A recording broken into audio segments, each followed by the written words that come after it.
पढ़ेंगे क्रिया। क्रिया यानी करना, वह विकारी शब्द जिससे किसी कार्य का करना अथवा होना पाया जाता है उसे क्रिया कहते हैं। यानी विकारी शब्द, वह विकारी शब्द। यहाँ एक शब्द है विकारी और एक होता है अविकारी शब्द। यानी अविकारी जो शब्द होते हैं वह अव्यय होते हैं, यानी जिसमें किसी भी प्रकार का विकार उत्पन्न नहीं होता है। और जो विकारी शब्द होते हैं उसमें लिंग, पुरुष, वचन उनसे संबंधित किसी भी प्रकार का विकार है वह हो सकता है। तो आज अपन जब पढ़ने जा रहे हैं क्रिया, और संस्कृत में इसको आपको पता होगा धातु कहते हैं, और हिंदी में क्रिया। यानी वह विकारी शब्द जिसे किसी कार्य का करना अथवा होना पाया जाता है उसे क्रिया कहते हैं। किसी कार्य का करना, जो अपन कार्य करते हैं, खेलना, पढ़ना, लिखना, दौड़ना, जाना, तो ये सभी क्या है? क्रिया हैं। क्रिया के भेद, यानी क्रिया के आधार पर अगर उसके भेद करते हैं तो दो भेद होते हैं। एक क्रम के आधार पर यानी काम के आधार पर क्रिया के भेद, और दूसरा प्रयोग एवं रचना के आधार पर। तो पहला होता है क्रम के आधार पर क्रिया के भेद, और अपन पढ़ेंगे क्रम के आधार पर क्रिया के भेद। तो क्रम के आधार पर जो क्रिया के भेद है वह दो प्रकार के हैं, एक सकर्मक क्रिया और दूसरी आकर्मक क्रिया। सकर्मक क्रिया और आकर्मक क्रिया। अब सकर्मक क्रिया यानी वह क्रिया जिसमें प्रत्यक्ष या अप्रत्यक्ष रूप से क्रम है वह मौजूद रहता है, यानी क्रम उसके अंदर रहता है। यानी एक ऐसा वाक्य जिसके अंदर क्या हो? क्रम हो, यानी कर्ता, क्रिया और क्रम होना चाहिए। तो जिस वाक्य के अंदर प्रत्यक्ष या अप्रत्यक्ष रूप से क्रम जुड़ा हुआ हो, यानी क्रिया के साथ में क्रम भी हो, तो जिस क्रिया के साथ में प्रत्यक्ष या अप्रत्यक्ष रूप से क्रम है वो अवश्य होता है। क्रम है वो अवश्य होता है। अगर वाक्य के अंदर क्रम है तभी वाक्य होगा सकर्मक वाक्य। यानी जो क्रिया है वह सकर्मक क्रिया कब होगी? जब उससे आगे क्या होगी? क्रम होगा, तो उसे अपन कहेंगे सकर्मक क्रिया। और दूसरी है आकर्मक क्रिया। तो वह क्रिया जिसमें क्या होगा? प्रत्यक्ष या अप्रत्यक्ष रूप से क्रम नहीं होगा, यानी उसमें केवल कर्ता और क्रिया होगी। तो एक तो कर्ता होगा, कर्म होगा और क्रिया होगी, तो वह होगा सकर्मक वाक्य। और एक जिसमें केवल कर्ता और क्रिया होगी तो वह वाक्य होगा आकर्मक। अकबर जो सकर्मक जो क्रिया है उसका जो फल है वह कर्ता और कर्म दोनों पर पड़ता है। यानी जिसमें कर्म होगा तो उस क्रिया का जो प्रभाव है वो दोनों पर पड़ेगा, कर्ता भी पड़ेगा और कर्म पे भी। कर्म जो कर्ता को लिए बहुत ही महत्वपूर्ण सहायक होता है। तो हम इसको अपन विस्तार से पढ़ेंगे, उदाहरण के माध्यम से समझेंगे। तो अब देखिए सकर्मक क्रिया।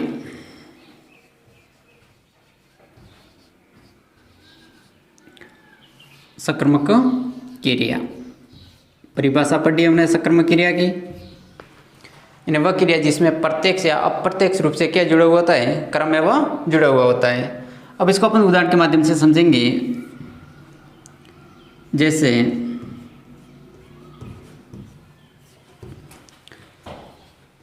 श्याम पुस्तक पढ़ रहा है। श्याम पुस्तक पढ़ रहा है।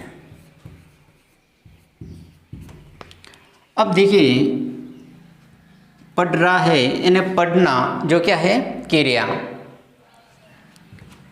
कौन पढ़ रहा है? तो वह होगा कर्ता। तो श्याम इसके अंदर है कर्ता, और पढ़ रहा है ये क्या हो जाएगी? क्रिया हो जाएगी।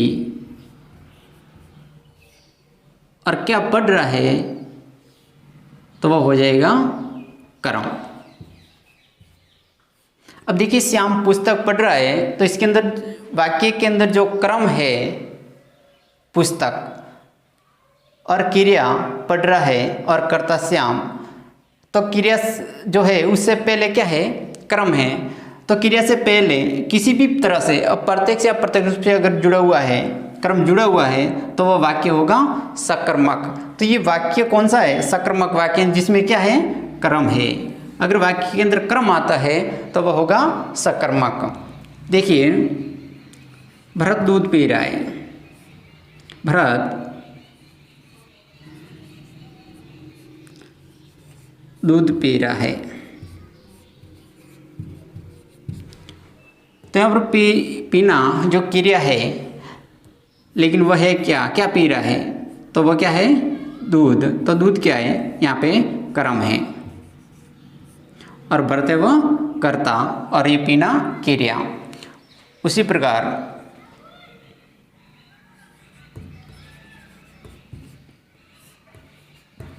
बच्चों ने आम खाए।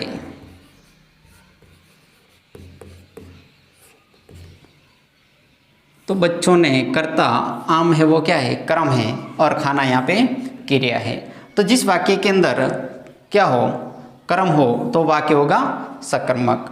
अब सकर्मक जो वाक्य है उसकी पहचान कैसे करनी है कि ये वाक्य सकर्मक है, तो इससे पता चलेगा क्रम।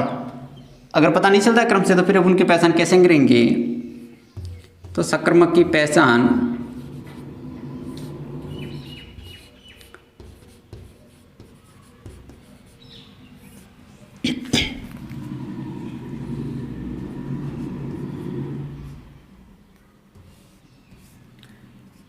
यानी क्रिया से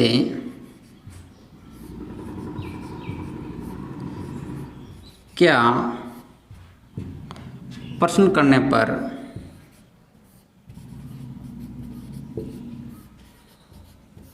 आने वाला उत्तर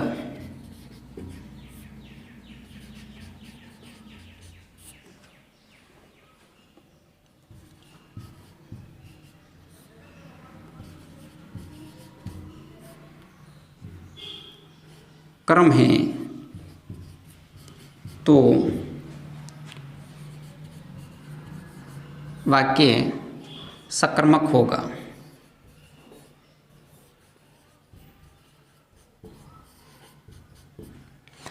अब जो क्रिया है उसे अपन क्या से प्रश्न करेंगे, तो आने वाला जो उत्तर अगर कर्म आ रहा है तो वह वाक्य कौन सा होगा, सकर्मक का। अब देखिए, अनु पुस्तक लिखती है,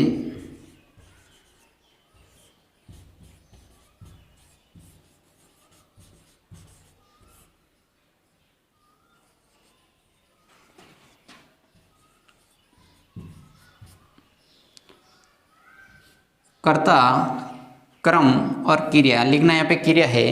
अब देखिए, अगर इनका अपन प्रश्न करें, क्रिया से क्या लिखती है,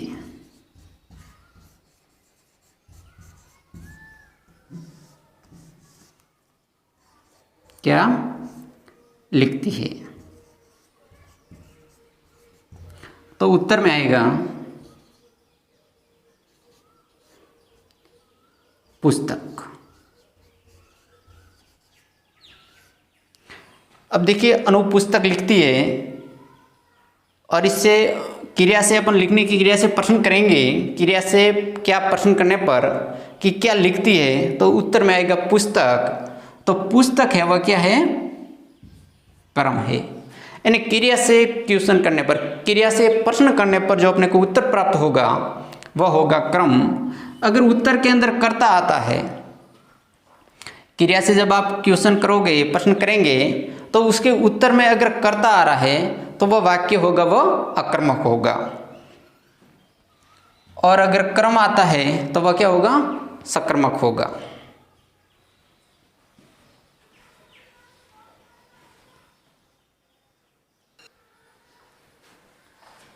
अब देखिए सकर्मक क्रिया। सकर्मक क्रिया, बड़ा सकर्मक क्रिया के दो पार्ट होते हैं, एक कर्मक क्रिया और द्विकर्मक क्रिया।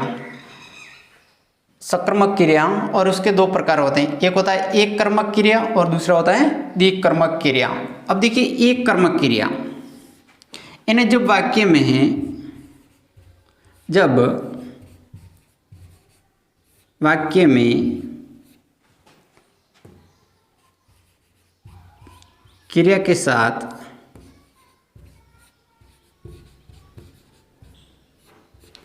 एक कर्म हो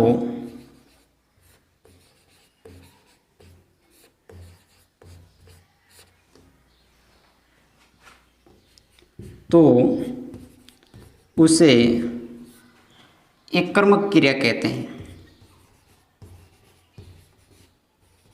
एक कर्मक क्रिया कहते हैं।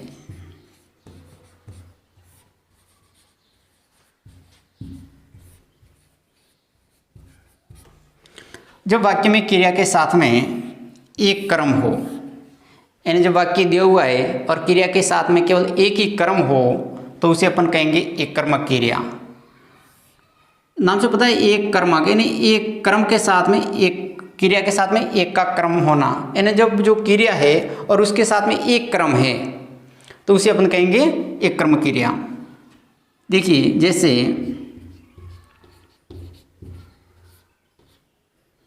राहुल दूध पी रहा है।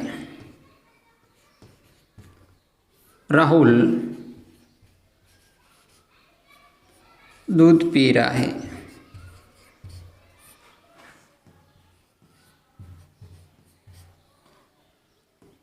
तो देखिए दूध पी रहा है, यानी वाक्य के अंदर क्या है, केवल एक ही कर्म है, यानी जो पीने की जो क्रिया हो रही है उसमें केवल एक ही कर्म है। यानी वाक्य के अंदर जब क्रिया के साथ में एक कर्म हो तो उसे अपन कहेंगे एक कर्मक।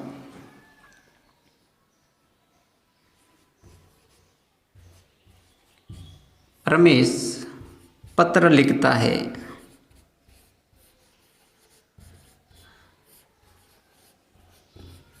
अपने को समझना है कि पत्र जो कर्म है वह केवल एक ही है। ये जो कर्म और लिखना जो हो जाएगी क्रिया,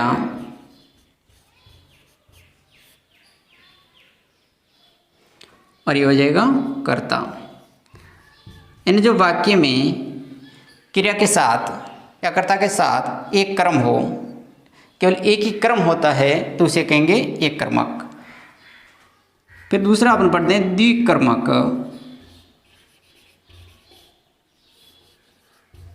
द्विकर्मक क्रिया। अब यहाँ पर क्या होगा, द्विकर्मक क्रिया के अंदर जब वाक्य में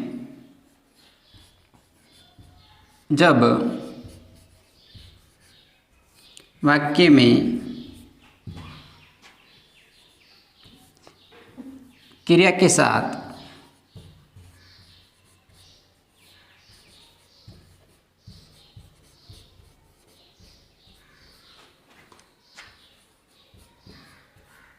दो कर्म हो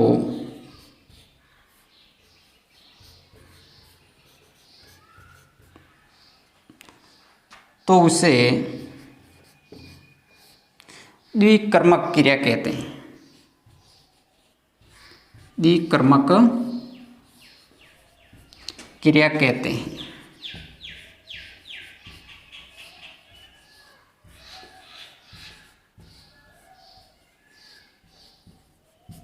अब देखिए हमने दो क्रिया पढ़ी, सकर्मक क्रिया और अकर्मक क्रिया। फिर सकर्मक जो क्रिया है उसके अंदर क्या होता है कि उसके साथ में प्रत्यक्ष से अप्रत्यक्ष जो कर्म है वो जुड़ा हुआ होता है। उसके बाद देखिए जो सकर्मक क्रिया है तो उसके दो प्रकार होते हैं, एक कर्मक क्रिया और द्विकर्मक क्रिया। फिर हमने पढ़ा एक कर्मक क्रिया। तो उसमें क्या होता है, जब वाक्य में क्रिया के साथ में एक कर्म हो, जब वाक्य के साथ में क्या हो, क्रिया के साथ में एक कर्म हो तो उसे अपन कहेंगे एक कर्मक क्रिया। और यहाँ पर अपन पढ़ रहे हैं कि द्विकर्मक क्रिया। तो क्या होगा, जब वाक्य में क्रिया के साथ में दो कर्म हो गए, अगर वाक्य में दो क्रम हैं यानी क्रिया के साथ में दो क्रम जुड़े हुए हैं तो उसे अपन कहेंगे द्विकर्मक क्रिया। जैसे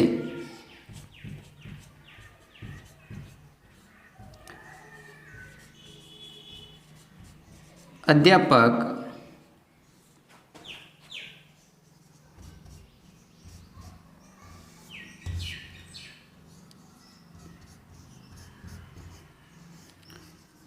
छात्रों को गणित पढ़ाता है।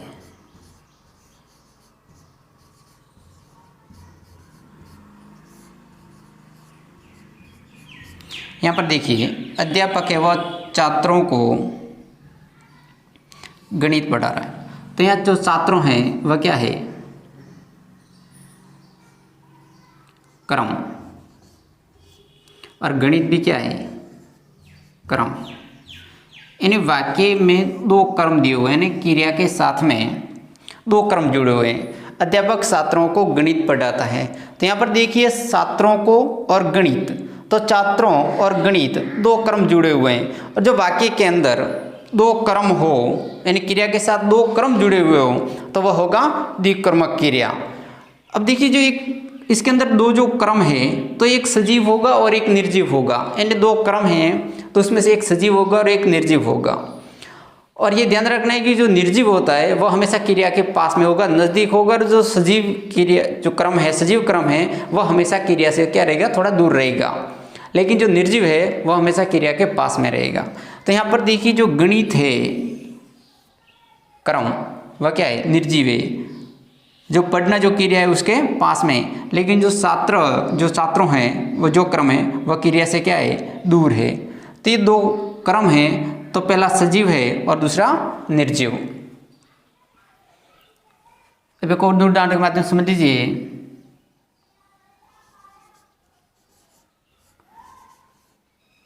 धनी पुरुष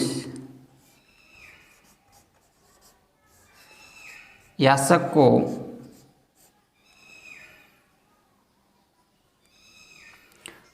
रुपये देता है।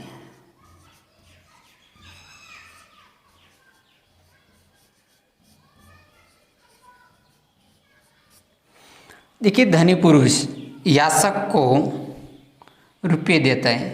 तो यहाँ पर याचक और रुपये दोनों एक क्रम है। यहाँ पर याचक है वह क्या है, क्रम है, और रुपये है वो भी क्या है, क्रम है। यानी वाक्य के अंदर क्या है, दो क्रम।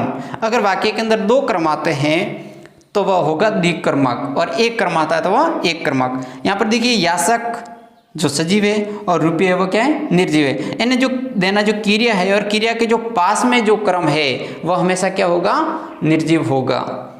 तो हमने पढ़ा सकर्मक क्रिया और उसके दो प्रकार, एक क्रमक क्रिया और द्विक्रमक क्रिया।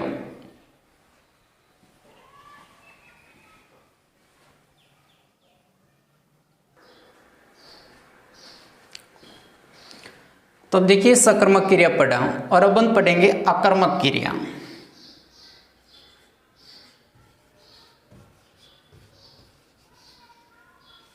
अकर्मक क्रिया।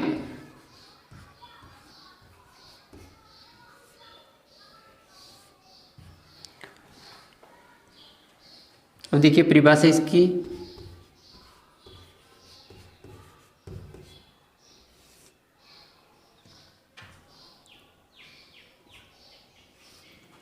जिस क्रिया के साथ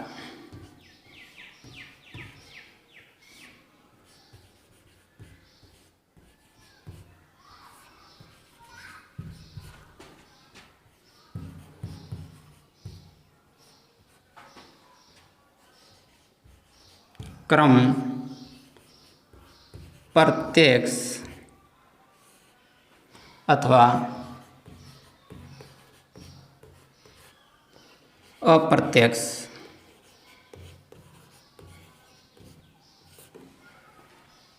रूप से जुड़ा हुआ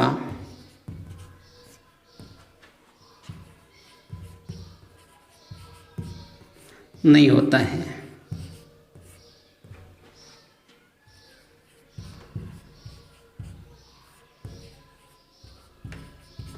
अब देखिए जिस क्रिया के साथ में जो क्रम है वह प्रत्यक्ष या अप्रत्यक्ष रूप से जुड़ा हुआ नहीं होगा, यानी अकर्मक। अ से आप नकारात्मक ले सकते हो, यानी नहीं, यानी उसके अंदर क्या नहीं होगा, वाक्य में क्रम नहीं होगा। और एक देखिए सकर्मक, तो यहाँ पर स, यानी स का यहाँ पर आप ले सकते हो, लिख सकते हो स यानी साथ में, सकर्मक यानी साथ में, कर्म साथ में होगा। और अकर्मक यानी नहीं, नकारात्मक लेकर के, यानी कर्म में वह नहीं होगा। तो जिसके साथ में क्या नहीं होगा, कर्म नहीं होगा जिस वाक्य के अंदर, वह होगा अकर्मक वाक्य। और जिस वाक्य के अंदर क्रम है वो सकर्मक, और जिस वाक्य क्रिया के साथ में अगर क्रम है वो प्रत्यक्ष या अप्रत्यक्ष रूप से जुड़ा हुआ नहीं है तो वह होगा अकर्मक क्रिया। अब देखिए जैसे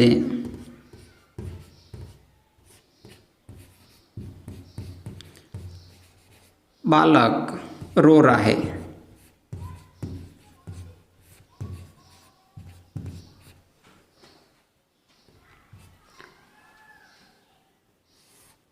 देखिए दो शब्द अपने सामने, बालक रो रहा है, तो क्या हो रहा है, रोना जो क्रिया है, रो रहा है, कौन रो रहा है, बालक। यानी यहाँ पर क्रिया से अपन क्वेश्चन करेंगे तो होगा कौन रो रहा है, तो उत्तर में आएगा बालक। तो बालक क्या है, यहाँ पे करता है, और जिसका क्या से क्वेश्चन करने पर, क्रिया से प्रश्न करने पर अगर उत्तर में कर्म आता है तो होगा सकर्मक, और अगर उत्तर कर्ता आता है तो वह होगा अकर्मक। तो यहाँ से रो रहा है तो यहाँ लिखेंगे कौन रो रहा है, तो उत्तर आएगा बालक। तो जैसे ही कर्ता उत्तर आता है तो वह होगा अकर्मक। उसी प्रकार देखिए, श्याम सो रहा है,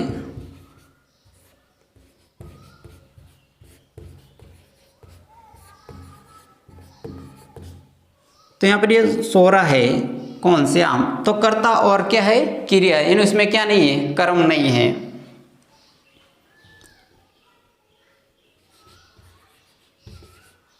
पक्षी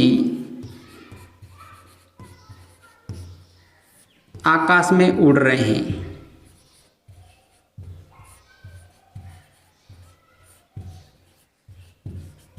पक्षी आकाश में उड़ रहे हैं, तो इसके अंदर क्या नहीं है, कर्म नहीं है, यानी ये वाक्य भी अकर्म होगा। उड़ रहे हैं, कौन उड़ रहे हैं, जब इनसे क्रिया से प्रश्न करेंगे कि भाई उड़ रहे हैं, कौन उड़ रहे हैं, तो उत्तर आएगा पक्षी। अब उड़ने की जो क्रिया है, अगर पक्षी उड़ेगा तो कहाँ उड़ेगा, आकाश में उड़ेगा ना, तो ये इसके साथ में आ जाएगा, यानी इसके अंदर कर्म नहीं है। पक्षी उड़ रहे हैं तो वो तो आकाश में उड़ते हैं, तो उड़ना जो क्रिया है वो आकाश में होगी, यानी इसके अंदर क्या नहीं है, कर्म नहीं है। उत्तर जो आएगा कौन उड़ रहा है, तो होगा पक्षी। जो कर्ता उत्तर आएगा तो फिर वाक्य क्या हो जाएगा, अकर्मक हो जाएगा। और देख लीजिए, मछली जल में तैर रही है, जल में तैर रही है,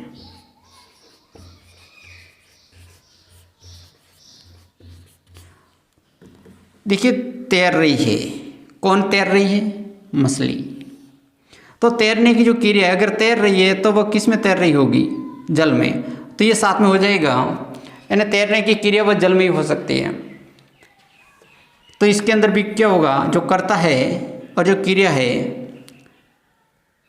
तो ये इसके साथ में होगा, यानी ये भी वाक्य किस प्रकार का होगा, अकर्मक का, न कि सकर्मक का।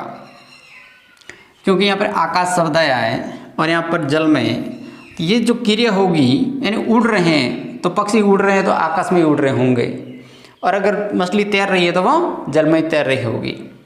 तो इसके अंदर जो क्रिया है उससे अपन प्रश्न करेंगे, जो अपना उत्तर आ रहा है वो कर्ता आ रहा है। अगर उत्तर कर्ता आ रहा है तो फिर जो वाक्य होगा वह होगा अकर्मक क्रिया का।